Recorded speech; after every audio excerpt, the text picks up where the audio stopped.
quarrel with you, teacher. We've been doing this all night. Nothing.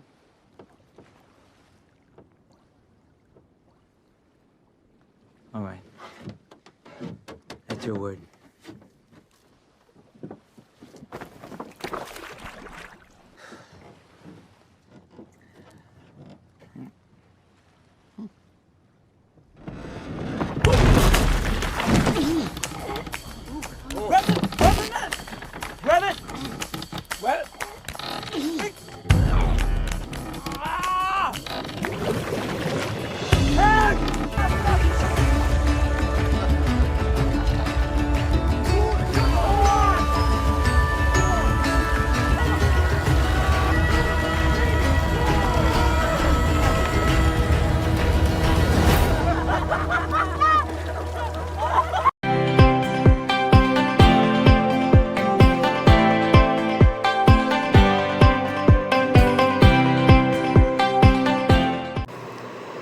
सभी लोगों को जय यीशु।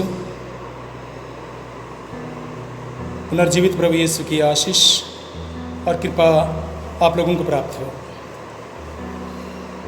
मेरे प्रिय भाई और बहनों, प्रभु यीशु पुनर्जीवित होने के बाद शिष्यों को कई बार दर्शन दिए, लेकिन उनका विश्वास प्रभु में टिक नहीं रहा था।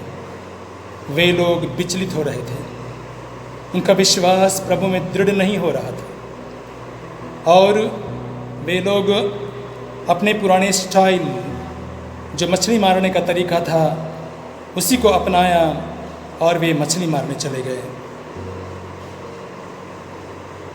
जब वे मछली मारने गए तो प्रभु समुद्र के किनारे उनको दर्शन दिया।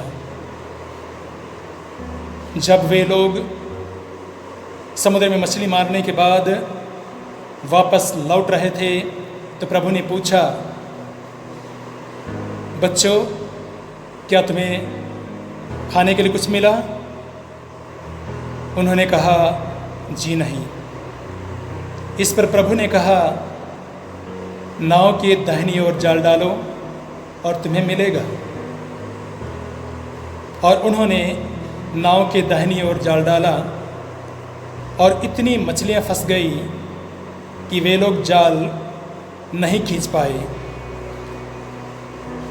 बड़ी मुश्किल से वे लोग जाल समुद्र के किनारे ले आए, लेकिन उनके जाल और मछली किनारे लाने के पहले ही उन्होंने देखा कि समुद्र के तट पर कोयले की आग लगी हुई है, मछली है और रोटी है। आग, रोटी और मछली शिष्यों की ज़िंदगी से जुड़ी हुई पिछली घटना को बता रहा था।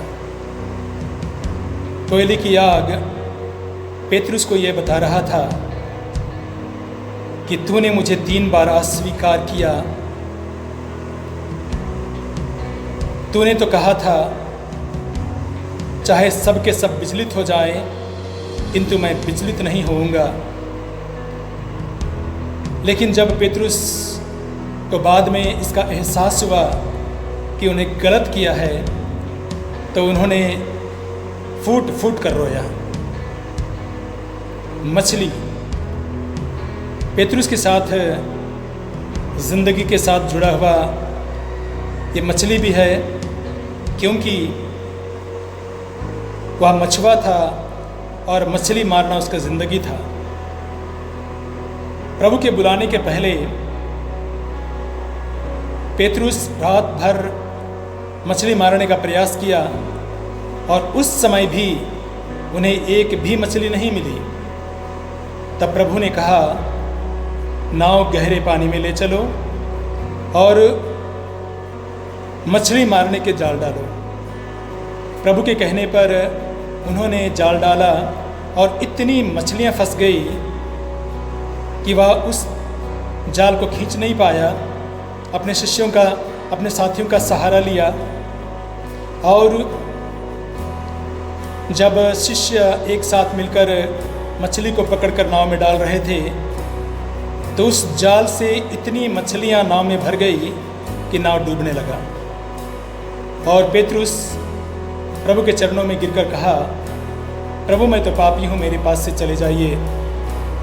प्रभु ने कहा, पेतरुस डरो मत, अब से तुम मछली नहीं बल्कि मनुष्यों को पकड़ा करोगे। रोटी।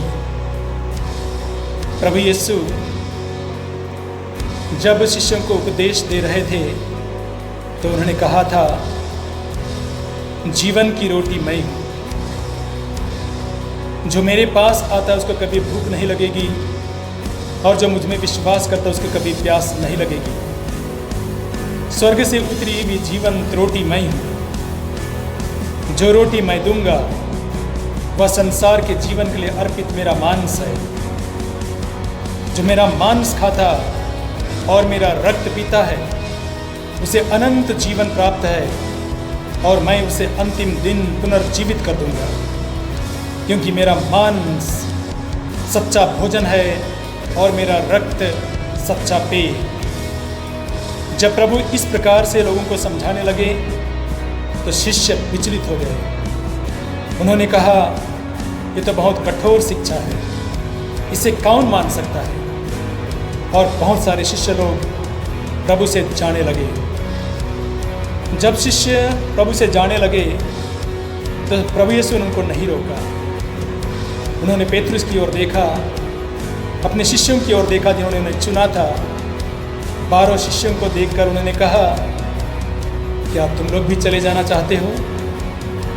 पेतरुस ने कहा, प्रभु हम किसके पास जाएं? आपके वचनों में ही तो अनंत जीवन का संदेश है। संत यूहन्ना के सुसमाचार में ये सारे वचन लिखे हुए हैं। संत यूहन्ना के सुसमाचार में अध्याय 6 वचन 51, 54, 55, 56 और प्रभु के पवित्र वचन में लिखा हुआ है। कोयले की आग, रोटी और मछली के माध्यम से प्रभु यीशु शिष्यों को यह संदेश दे रहे थे कि पेतरुस तुम दुर्बल हो, फिर भी मैंने तुम्हें चुना है। तुम दुर्बल हो, फिर भी मैंने तुम्हें चुना है। मैंने तुम्हें मजबूत बनाया है। मैंने कहा था, पेतरुस तुम चट्टान हो, और इस चट्टान पर मैं अपनी कलीसिया बनाऊंगा, और अधोलोक के फाटक इसके सामने टिक नहीं पाएंगे। मैंने तुम्हें मजबूत बनाया है, और इस कलीसिया रूपी का नींव कोने का पत्थर मैं हूँ। मैं ढाल बनकर इस कलीसिया के साथ खड़ा रहूँगा।